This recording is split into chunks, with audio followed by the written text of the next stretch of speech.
If you want almost literally to see a country come unhinged, then all you have to do is watch the video and photo footage from last week in Beirut, when the port of Beirut, which is in the heart of the center of the capital, simply exploded in a vast blast, allegedly of 2,750 tons of ammonium nitrate, which is used for fertilizer, but also for explosives.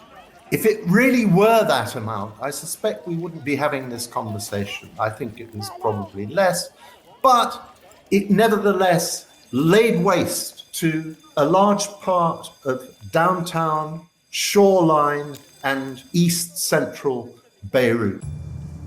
All this in a compounded crisis, which entails the collapse of the Lebanese economy because of a debt, budget, currency, and banking crisis, all of which turns into a colossal economic crisis, with an economy shrinking so fast it's almost impossible to measure.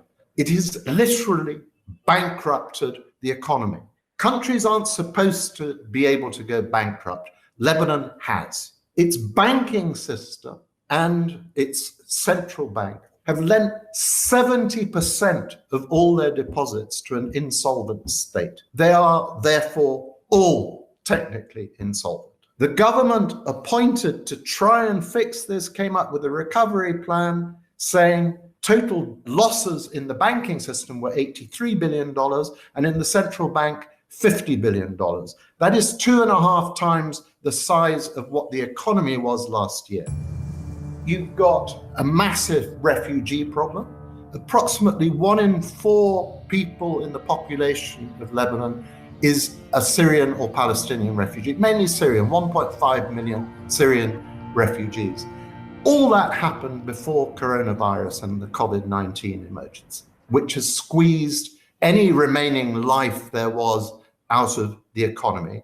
And then you got this, the absolute epitome of a dysfunctional, corrupt state run by people with absolutely zero regard for public welfare, public security, or public goods. All that adds up to a country well on its way to becoming a failed state. The port can be seen as a microcosm of that failed state.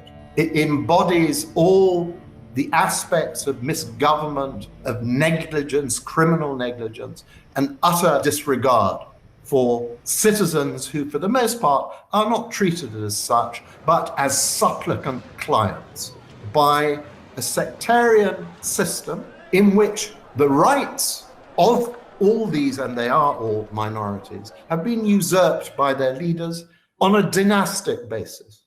Grandfather, son, they're all part of the same syndrome of looting the state. This is, in a sense, a perfectly logical byproduct of that sort of system, even if you could barely invent what happened here last Tuesday, when you see a mushroom cloud suddenly go up in the middle of the city.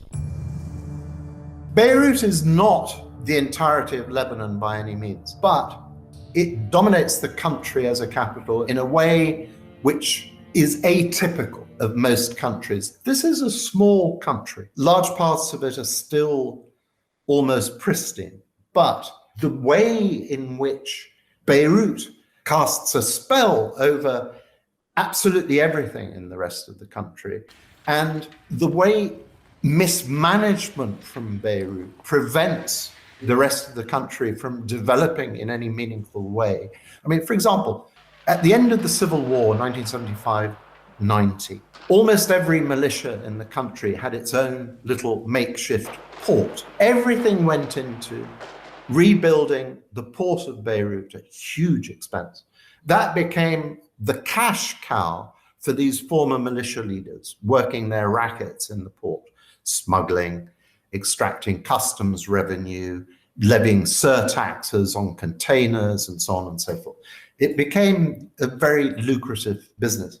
It so absorbed the interest, in terms of financial interest as well, of this political class that a perfectly good port in Tripoli has been left to languish. In 2018, there was a proposal to build new state-of-the-art grain silos in Tripoli, because Lebanon imports about 80% of everything it consumes, including 90%, I think it is, of wheat for bread, the staple. Absolutely nothing happened. And what has happened now is that the national granary, this huge grain silo, right at the heart of the port, which was blown to smithereens last Tuesday, it's gone. The entire grain supply is gone. That's a huge problem at a time when there is already hunger in the country, when the middle class is being pushed into poverty and the poor are being pushed into destitution. And then this. A great deal of the medical stocks, equipment and pharmaceuticals went up in that explosion.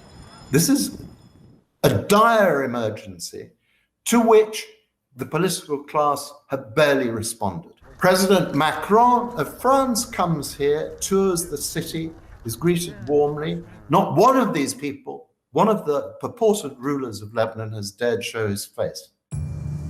So what happens next? The situation of this country is now so utterly desperate. There is only one game left in town in which a new government, it will have to be, with some sort of narrow mandate to rescue Lebanon from disaster. Politics will have to be put to one side. All political squabbles will have to be paused while this government negotiates with the IMF and principal donor countries led by France to a set of real reforms which the donor community and the fund as a standby lender are prepared to support, leading to real change. There have been 4 rescue plans since the war, aid, soft loans, and so on and so forth. Lebanon has no capacity to borrow. When it was last possible to record these things, its total sovereign debt amounted to 170% of GDP, proportionally the 3rd highest in the world. It must be massively over that now because GDP has shrunk so much. Nobody is going to lend 1 lira, 1 euro, $1 to a bankrupt Lebanon until it shows real will to reform. That was the message that President Macron of France, who is leading the donor effort, brought to Beirut just days after the blast. It is actually the only game in town left for Lebanon.